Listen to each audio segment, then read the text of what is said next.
Erikson's second stage is the autonomy versus shame and doubt stage. This begins around age 1 and ends around age 3. This is when toddlers are starting to assert their sense of independence, which is autonomy. And if the caregivers encourage self-sufficiency, the toddler will learn independence versus feeling shame or doubt. And in this stage of my life, again, my parents were really good about letting me do things on my own. Because I was an only child, I was really able to spend a lot of time with my parents one-on-one, what I think is beneficial. It does have its negatives or its cons, but being an only child really allowed me to grow as a person in those early, very capable stages of my life, really raw stages. And in the pictures you can see me talking on the phone and trying to tie my dad's shoes, his work boots on. And these are just a few examples of the things that my parents were trying to let me do on my own and really encourage me to do things on my own. My mom always allowed me to wash my hands and talk on the phone, and if I wanted to slide hand the cash over to the registers or the person at the register, I could do that.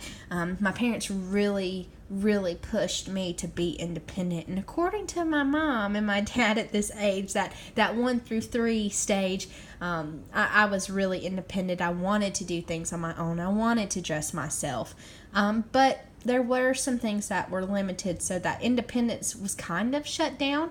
My mom was really intense. She wanted me to dress a certain way, and she wanted me to do things her way. So even though I was doing things independently, they were almost like they were what someone else wanted me to do. And I think because my mom strived me to look my best and wanted me to do my best in those early stages, she really almost lived through me in these stages and really wanted me to be the ideal child, the ideal toddler that everybody wants. And I wasn't disrespectful. I didn't have any sense of like I'm better than anyone, or I'm right or I'm wrong. Nothing like that. But at that age, I was really being pushed to be independent.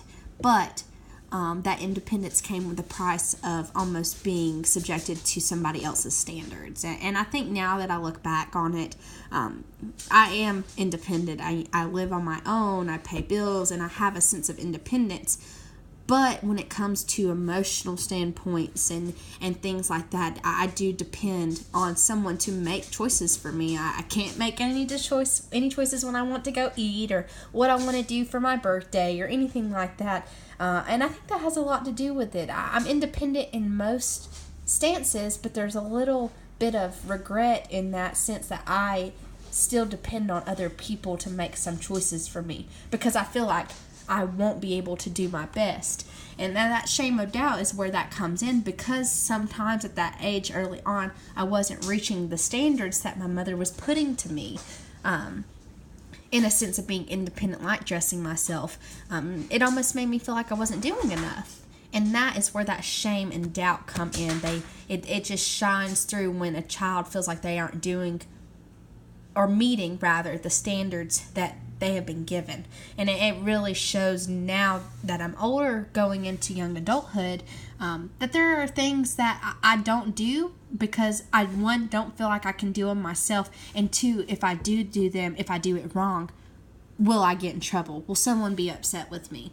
So there is definitely some shame and doubt in there that I even deal with today, that should have been resolved back when I was 1, 2, and 3, not 21.